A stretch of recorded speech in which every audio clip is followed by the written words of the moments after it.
Imaginez que vous vous tenez au bord d'une falaise et que le monde s'étend devant vous. Reculez-vous par peur ou déployez-vous vos ailes et vous envolez-vous? Aujourd'hui, nous forgeons la volonté de fer qui transforme les garçons en hommes. C'est le voyage de votre héros.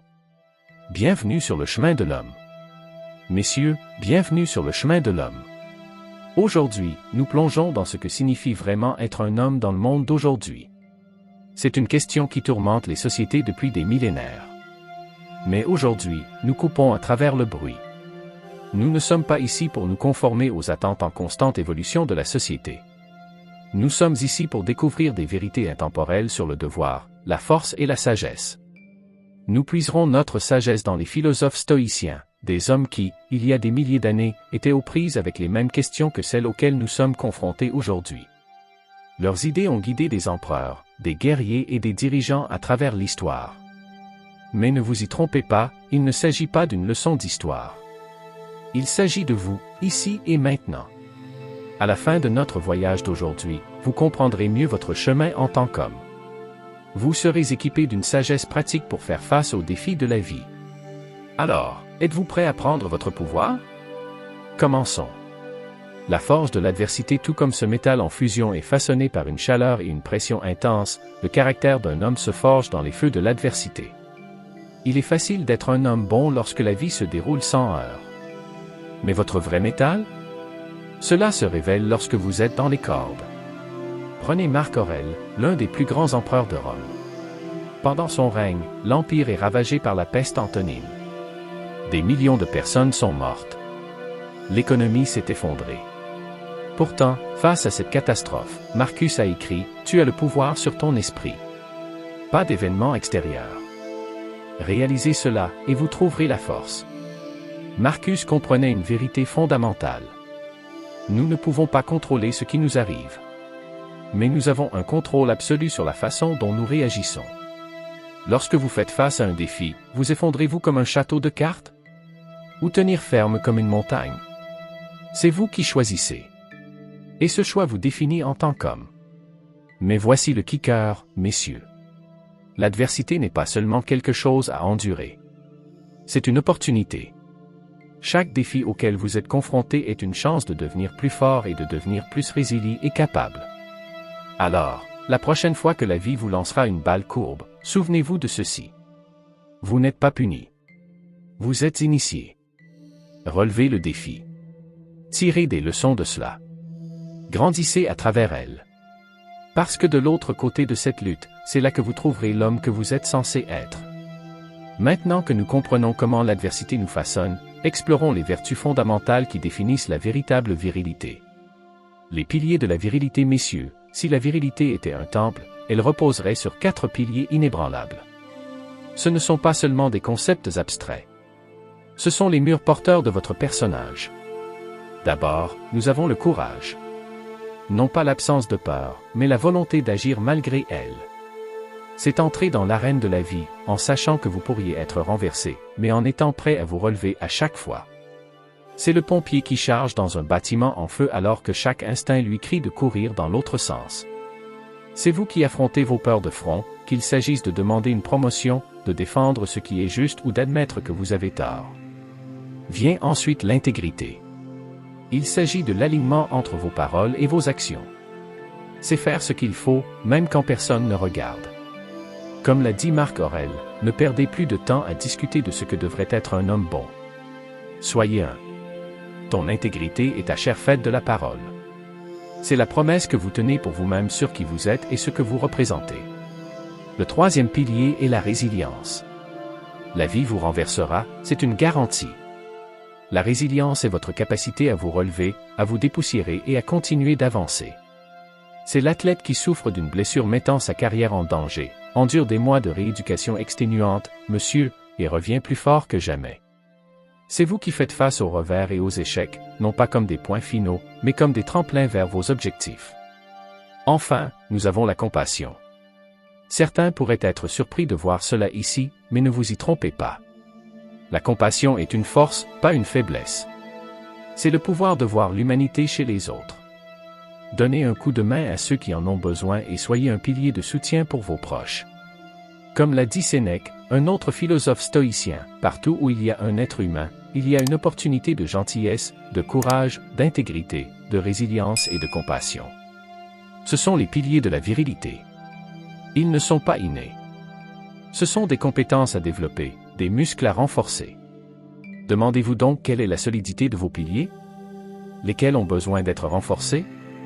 N'oubliez pas que la vraie force ne consiste pas à dominer les autres, mais à se maîtriser soi-même. La première et la plus grande victoire est de se conquérir soi-même. Platon. Dans les chapitres à venir, nous explorerons des moyens pratiques de renforcer chacun de ces piliers. Mais pour l'instant, prenez un moment pour réfléchir à ces 4 vertus. Comment pouvez-vous les incarner plus pleinement dans votre vie quotidienne? Maintenant que nous avons jeté les bases de la virilité, plongeons dans l'art de la maîtrise de soi. L'art de la maîtrise de soi, messieurs, bienvenue sur le champ de bataille ultime. Celui entre vos oreilles. L'art de la maîtrise de soi est la clé pour libérer votre plein potentiel en tant qu'homme. Le philosophe stoïcien Épictète a dit un jour qu'aucun homme n'est libre s'il n'est pas maître de lui-même. Pensez un instant. Vous pouvez avoir tout l'argent et tout le pouvoir du monde. Mais si vous ne pouvez pas contrôler vos pensées et vos actions, êtes-vous vraiment libre? La maîtrise de soi, c'est prendre les rênes de sa vie. Il s'agit de réagir plutôt que de réagir. C'est la différence entre être une feuille emportée par le vent et être l'arbre qui résiste à la tempête. Mais voici le problème. La maîtrise de soi ne consiste pas à supprimer vos émotions ou à nier vos désirs. Il s'agit de les comprendre, de les canaliser et de les utiliser comme carburant plutôt que de les laisser vous utiliser. L'un des outils les plus puissants dans la poursuite de la maîtrise de soi est de comprendre ce qu'Épictète appelait la dichotomie du contrôle. Voici comment cela fonctionne. Imaginez 2 cercles. L'un est intérieur et l'autre est extérieur. Dans ce cercle intérieur, nous avons des choses que nous pouvons contrôler directement. Nos pensées, nos actions, nos réponses aux événements. Et dans ce cercle extérieur, nous avons tout le reste. Les actions des autres, la météo, l'économie, le passé. La véritable maîtrise de soi vient de la concentration de votre énergie sur ce cercle intérieur. Vous ne pouvez pas contrôler si vous êtes coincé dans la circulation, mais vous pouvez contrôler la façon dont vous y réagissez. Vous ne pouvez pas contrôler si quelqu'un vous insulte, mais vous pouvez contrôler si vous le laissez gâcher votre journée. Alors, comment développons-nous cette maîtrise de soi? Cela commence par la pleine conscience. Prenez quelques minutes chaque jour pour vous asseoir tranquillement et observer vos pensées. Ne les jugez pas et n'essayez pas de les changer. Regardez-les aller et venir. Ensuite, tenez un journal. À la fin de chaque journée, réfléchissez à vos actions. Où avez-vous exercé la maîtrise de vous-même? Où avez-vous laissé vos émotions prendre le dessus sur vous? Que pouvez-vous améliorer demain? Pratiquez la gratification différée. La prochaine fois que vous êtes sur le point de vous adonner à quelque chose, qu'il s'agisse d'une boisson, d'un achat ou même d'une vérification de votre téléphone, faites une pause. Demandez-vous si j'en ai vraiment besoin en ce moment. Parfois, la réponse est oui, et ce n'est pas grave. Mais souvent, vous constaterez que vous pouvez vous en passer. Celui qui se conquiert lui-même est le plus puissant des guerriers, Confucius. N'oubliez pas que la maîtrise de soi est un voyage de toute une vie. Vous n'y arriverez pas du jour au lendemain. Mais chaque fois que vous choisissez la discipline plutôt que l'impulsion et que vous répondez avec la raison plutôt qu'avec l'émotion, vous faites un pas dans ce voyage. Alors, messieurs, je vous mets au défi. Pour la semaine prochaine, concentrez-vous sur votre cercle de contrôle. Lorsque quelque chose vous frustre, demandez-vous si c'est quelque chose que je peux contrôler. Si ce n'est pas le cas, laissez-le aller. Si c'est le cas, agissez. Vous serez étonné de voir à quel point ce simple changement peut transformer votre vie. L'esprit du guerrier, messieurs, dans les temps anciens, la plus grande arme d'un guerrier n'était ni son épée ni son bouclier. C'était son esprit. Aujourd'hui, nous n'affrontons pas d'ennemis sur le champ de bataille, mais nous sommes toujours des guerriers à part entière. Nos batailles se déroulent dans les salles de conférence, les relations et, surtout, en nous-mêmes. L'esprit du guerrier concerne le développement de la force mentale. Il s'agit de tenir bon lorsque la vie essaie de vous renverser. Il s'agit d'aller de l'avant lorsque chaque fibre de votre être crie d'abandonner. Épictète, un philosophe stoïcien qui a commencé sa vie en tant qu'esclave et l'a terminé comme l'un des enseignants les plus respectés de Rome, a dit « Alors, Comment cultivons-nous cette force mentale? Permettez-moi de partager avec vous 3 stratégies clés. Tout d'abord, acceptez l'inconfort. La croissance se produit en dehors de votre zone de confort. Commencez petit. Prenez des douches froides. Jeûnez pour une journée. Et poussez-vous plus fort dans vos entraînements. Entraînez votre esprit à être à l'aise avec l'inconfort. N'oubliez pas que l'inconfort est temporaire, mais que la force que vous gagnez dure éternellement. Deuxièmement, visualisez le succès. Avant toute situation difficile, prenez un moment pour fermer les yeux et voyez-vous réussir. Ce n'est pas un vœu pieux. C'est une répétition mentale. Les athlètes, les soldats et les meilleurs athlètes dans tous les domaines utilisent cette technique. Votre esprit ne peut pas toujours faire la distinction entre la visualisation vivante et la réalité. Utilisez-le à votre avantage. Troisièmement, recadrez les défis. Chaque obstacle est une opportunité déguisée. Vous avez perdu votre emploi? C'est l'occasion de poursuivre votre passion. Relation terminée? C'est une occasion de croissance et de découverte de soi. Inspirez-vous de Caton le Jeune, un homme d'État romain connu pour ses principes inébranlables. Face à l'effondrement de la République romaine, il n'a pas vu la défaite. Il a vu une chance de défendre ses valeurs, même face à des obstacles écrasants. L'empêchement à l'action fait avancer l'action. Ce qui fait obstacle devient le chemin. Marc Aurèle, cette citation de Marc Aurèle le résume parfaitement. L'obstacle n'est pas sur votre chemin. C'est le chemin. Développer l'esprit du guerrier ne consiste pas à être intrépide. Il s'agit de ressentir la peur et d'aller de l'avant de toute façon. Il s'agit de voir les défis de la vie non pas comme des fardeaux, mais comme des occasions de prouver votre courage. Alors, la prochaine fois que vous serez confronté à une tâche ardue, à une conversation difficile ou à un revers personnel, rappelez-vous que vous avez l'esprit d'un guerrier. Vous avez la force de relever tous les défis. Vous avez le pouvoir de transformer les obstacles en opportunités. Le Gentleman's Code, messieurs, nous avons forgé l'esprit du guerrier. Mais la vraie force ne consiste pas seulement à relever des défis. Il s'agit de la façon dont nous nous comportons dans la victoire et la défaite. C'est là qu'intervient le Gentleman's Code, l'art d'équilibrer le pouvoir avec la grâce et la force avec le respect. Dans le monde d'aujourd'hui, être un gentleman peut sembler démodé. Mais ne vous y trompez pas, c'est plus crucial que jamais. Il s'agit d'avoir la force d'être gentil, le courage d'être vulnérable et la sagesse de savoir quand tenir ferme et quand céder. Au cœur du Gentleman's Code se trouve le respect des autres et de soi-même. Confucius a dit « Respecte-toi toi-même et les autres te respecteront ». C'est un principe simple, mais le fondement de toutes les relations positives. Le respect n'est pas seulement une question de grands gestes. C'est dans les petites choses. Tenir une porte, écouter attentivement, tenir parole. Ces petits gestes de courtoisie ne sont pas des signes de faiblesse. Ce sont des démonstrations de force et d'assurance. Ensuite, nous avons l'honneur. L'honneur n'est pas seulement un concept abstrait. Il s'agit d'un guide pratique pour la prise de décision. Lorsque vous êtes confronté à un choix difficile, demandez-vous si c'est honorable. Serais-je fier de faire connaître mes actions? Prenons l'exemple de Cincinnatus, un homme d'État romain. À 2 reprises, il a reçu le pouvoir absolu de sauver Rome de la crise. Les 2 fois, il a volontairement renoncé à ce pouvoir une fois le travail terminé. C'est l'honneur en action. Mais être un gentleman ne signifie pas être un imbécile. Il s'agit de s'affirmer sans être agressif. C'est défendre ce qui est juste, dire sa vérité, mais le faire avec respect et dignité. Lorsque vous n'êtes pas d'accord avec quelqu'un, attaquez l'idée, pas la personne. Utilisez des déclarations pour exprimer vos sentiments sans les blâmer.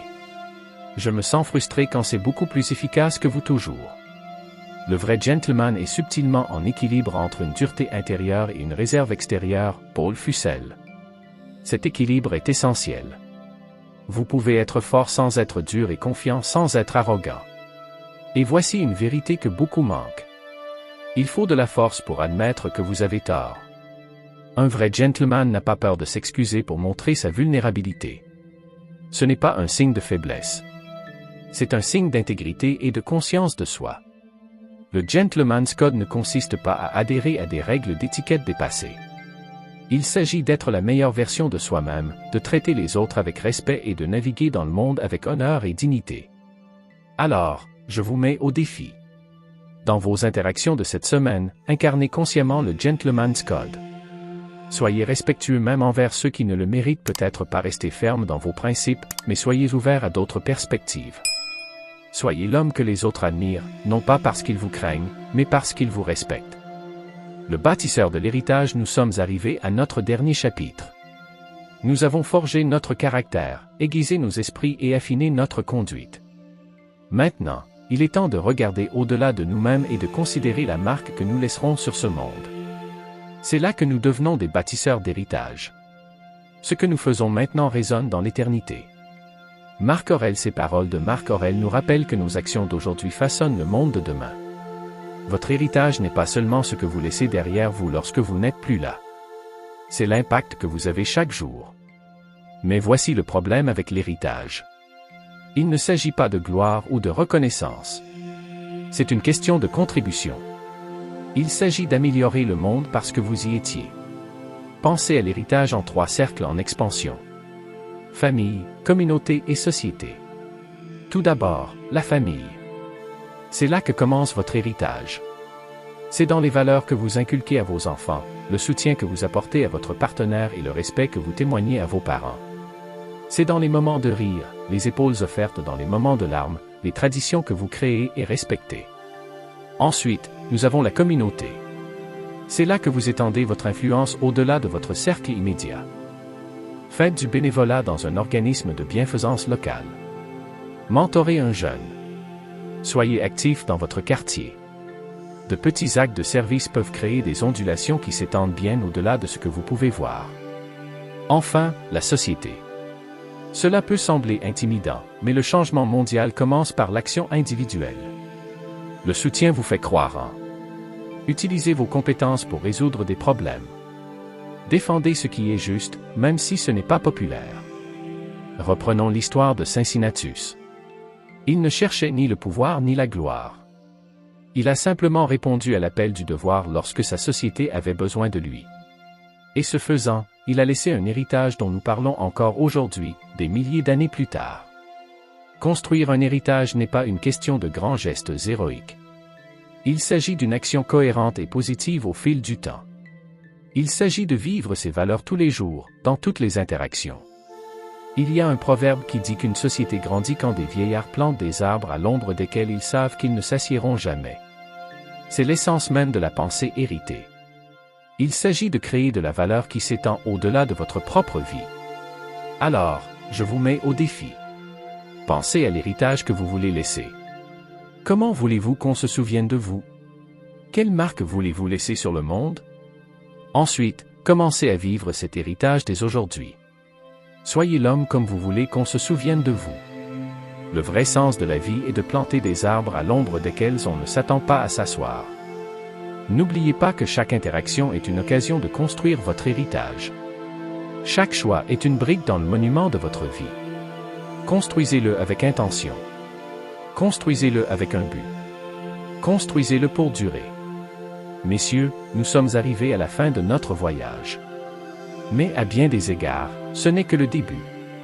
Nous avons exploré la forge de l'adversité, les piliers de la virilité, l'art de la maîtrise de soi, l'esprit du guerrier, le Gentleman's Code et le chemin du bâtisseur d'héritage. Nous avons appris que la vraie force ne vient pas de la domination des autres, mais de la maîtrise de nous-mêmes. Nous avons vu que le courage n'est pas l'absence de peur, mais la volonté d'agir malgré elle. Nous avons découvert que le respect et l'honneur ne sont pas des concepts dépassés, mais des principes intemporels qui nous guident vers le meilleur de nous-mêmes. Vous devez être le changement que vous souhaitez voir dans le monde. Mahatma Gandhi. Cette citation résume tout ce dont nous avons discuté aujourd'hui. Votre devoir en tant qu'homme n'est pas seulement d'exister dans le monde, mais de le façonner activement pour le mieux. Et maintenant? Je vous mets au défi de réfléchir à ce que vous avez appris aujourd'hui. Demandez-vous. 1. Comment puis-je accepter l'adversité comme une opportunité de croissance? 2. Lequel des 4 piliers de la virilité dois-je renforcer? 3. Comment puis-je pratiquer la maîtrise de soi dans ma vie quotidienne? 4. Où puis-je appliquer l'esprit du guerrier pour surmonter mes difficultés?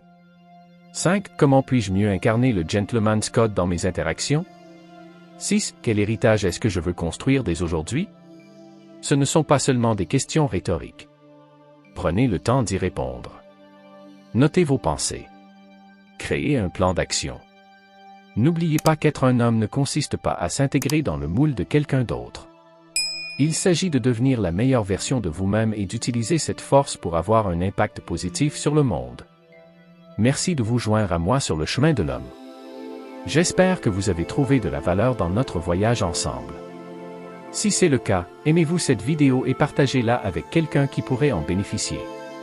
Dans les commentaires ci-dessous, j'aimerais entendre vos pensées. Qu'est-ce qui a résonné en vous? Quels sont les défis auxquels vous êtes confrontés dans votre parcours en tant qu'homme?